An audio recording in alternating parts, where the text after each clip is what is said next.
Hi, this is Sarah at Mont Blanc Treks. I'm just about to head out for the first time this season with a group on the Tour Mont Blanc, and I'm getting myself organised and getting my kit together. Thought you might like to have a look at what kind of things I take on the track. So let's get packing.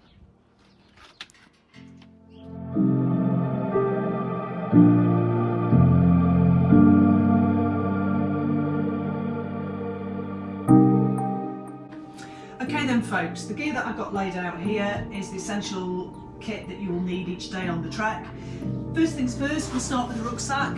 Nice and simple, nice and lightweight. I use a 32 litre, what will hold more will hold less. So this is a good example.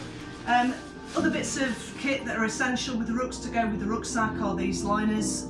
Keep your kit dry, they'll compress gear down nice and small, and personally I think these work much better than the rucksack covers. So now we're going to talk about clothing. We'll start from the base layer up to our top layers. Nice lightweight base layer, keeps you nice and cool, t-shirt or vest top, long sleeve base layer, merino, something similar to what I've got on here. We've got a warmer layer here that could be a fleece or it could be a thicker merino top. For our legs, we've got trekking shorts or we've got trekking trousers or the types that you can zip off. Personally, I like to trek with shorts, and then if I get a bit cooler whilst walking, I can always put my waterproof over trousers on. Okay, so moving on to our warm and waterproof layers, we've got a gilet and we've got a full puffer jacket. Both are really extremely lightweight. Both are actually, these are in synthetic rather than down. The synthetic tend to be better if they get damp, that they retain their thermal properties better than down jackets. So two of those. Also, top layer would be the waterproof layers. We've got a Gore-Tex jacket with an excellent hood system. We've also got another piece of kit that people often forget about is the waterproof Gore-Tex trousers, over trousers. Again, both of those items are essential and needed in your rucksack each day, and will keep you protected from the elements from top to toe. Arguably the most essential bit of kit to keep yourself and your feet happy in the mountains would be the footwear. We've got two examples here. We've got the boot, which will give you lots of ankle support, and we've got the trekking shoe. Which one you choose is completely and utterly up to you, depends on your personal preference. If you've done many kilometres, miles in the mountains, you might prefer to use the trekking shoe.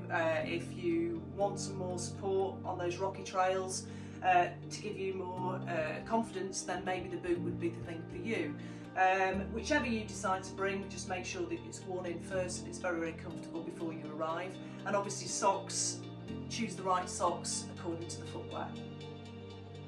Okay, so finishing up with things that we're going to be wearing every day. We've got a sun hat, keep the sun off on days like today. We've got a warm hat in case it gets cold as we get higher up in the mountains. We've got gloves and we've got a scarf or a buff.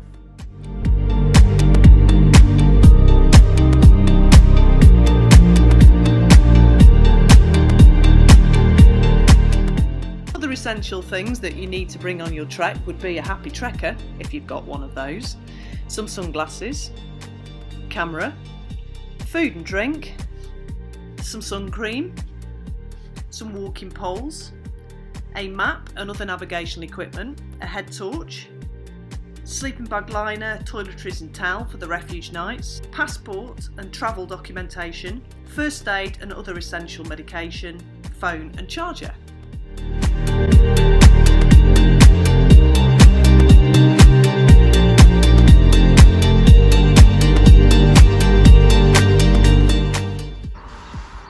Okay then folks, well I hope that was useful, but if you've got any questions just drop me an email. I'm off to do my trek now, so I'll see you on the trail. Bye!